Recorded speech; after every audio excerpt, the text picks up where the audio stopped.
నమస్కారం అండి. నా పేరు రాజ్ కుమారు. మాది అరకు చొంపి మా గ్రామము. నేను గిరిజన బిడ్డని.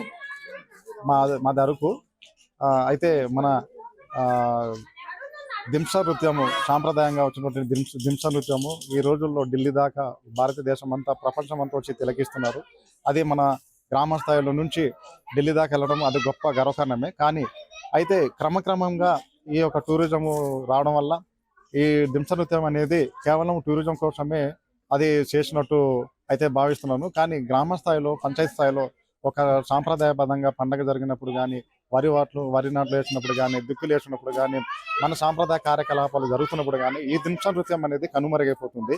దీన్ని ప్రభుత్వం వారు గానీ, అలాగే ఏపీటీడీసీ డిపార్ట్మెంట్, ఏపీ టూరిజం వారు గానీ మమ్మల్ని ప్రోత్సహించి ఈ కళని ఇప్పుడు మళ్ళీ బ్రతికించుకునే కార్యక్రమంలో మీరందరూ, అలాగే ఈ కళా బృందం, ఈ దింస కళ అనేది అంతరించిపోకుండా ఉండాలంటే ఇప్పుడిప్పుడు ఈ వరి నాట్లు వేస్తున్నారు. కొత్తగా జరుగుతుండే కొత్త పండుగ నుంచి స్టార్ట్ అవుతుంది. అది జరుగుతుంది.